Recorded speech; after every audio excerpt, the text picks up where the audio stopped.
Welcome to the Stay Spicy podcast, where we have honest, fun, and spicy conversations about being your authentic self. We are your hosts, Lynette and Sherry, and we are coming to you from Edmonton, Alberta, Canada, located on Treaty 6 territory and within the Métis homelands of the Métis Nation of Alberta, Region 4. Stay Spicy is on a mission to build the community and tools to help you on your journey in becoming your most spicy self.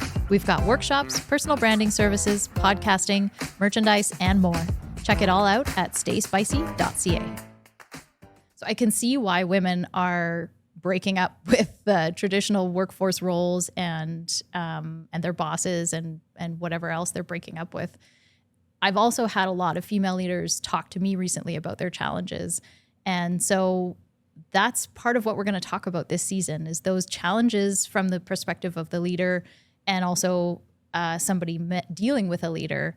And then also some tips and tricks and learnings that we've both picked up along the way. And of course, we'll learn from some of our guests as we did last season. We don't want to live to work. We want to work to live. So you put in your hours, but then you go and you live your life. And a lot of Gen Zs are sort of going that route. I think that's why you see them sort of standing up as like, well, no, I'm not going to put in this unpaid overtime just to get some very silent recognition from you somewhere down the road, maybe. Just a little wink and a gun. Yeah, a little wink and a gun, and maybe, or no, not even like a nice head nod. Detrimental. Yeah. I mean, I'm not an Instagram influencer. Like, I'm not selling youth. I'm an engineer. Right. And then somewhat recently, I had an experience where I was told I was the future. And I thought, well, I'm 50. Like, when is that? When I'm dead? We're definitely going to diagnose the boss holes today. Mm-hmm. So first Fossil one, behavior, I guess. Yeah. And we're going to start off with what we call Jekyll and Hyde. So that's the type of boss hole I've had. So Jekyll and Hyde's, all sunshine and roses managing up, total shit coming down. So, we talk a lot about gender in inclusion. We talk a lot about race in inclusion.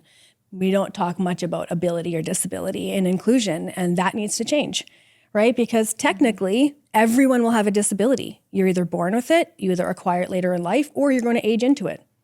None of us are immune. Always start with values. And that's something that Lynette and I say, you can have a kick-ass LinkedIn, you can have all kinds of contact, you can have a logo, a brand, all of the things, but we always have to start somewhere, and it always has to start with a values exercise and really diving into who are you, what's your origin story, what are the things that light you up, what are the things that piss you off. Like in my career, then it was this focus of the war in Iraq was at its height, and I wanted to report on that.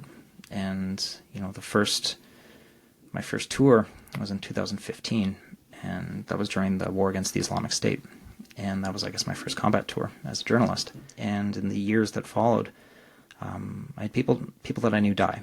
And so that was another lesson where it's like, okay, this isn't, these ego projects that I had mentioned, these have real life consequences for people.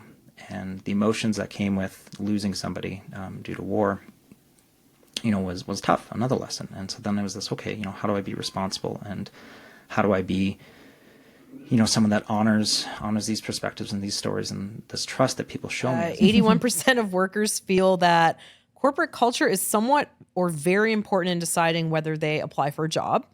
And 86% of job seekers avoid companies with a bad reputation. Well, no brainer there, I guess. It goes towards a company with a bad reputation. Who are these 20% of people? Positive ways and negative ways that all of these styles can manifest. So we want to really maximize the positive. What we say is that it's not meant to change who you are or encourage you to change who you are, but it is intended to give you the tools and the awareness to be able to better adapt your style so that you can work better with people that are different, or in teams where potentially everyone exhibits the same type of style or tendencies, make you more aware of what the potential blind spots might be in not having those other styles represented. This is what I want. I want everybody to strike from the record that phrase, none of this, my door's always open. We talked about that means that everybody feels safe enough to actually walk through it. And if, by the way, if you have to say that, it probably means they don't feel safe. And then the other thing too is don't tell anybody to fix their face. In fact, pay attention to everybody's face, right? That's valuable information. There's just so many things that and again too, take that exit interview and shove it right up your ass. Just we Embracing don't the need it wrong here. thing. That is, So when we talk about pivots, that's where we want to look at is instead of talking about failures, we should be talking about pivots. What did you do with the failure? Instead of measuring success by how high we climb, we should measure it by how high we bounce after we hit the ground. You know the old comic or the skit with Lucy and the assembly line with the chocolates? And the chocolates are running by and the chocolates are going faster and faster and faster. And her solution to that, because her job is to make sure that the chocolates are sorted or wherever they are, is to pop them in her mouth.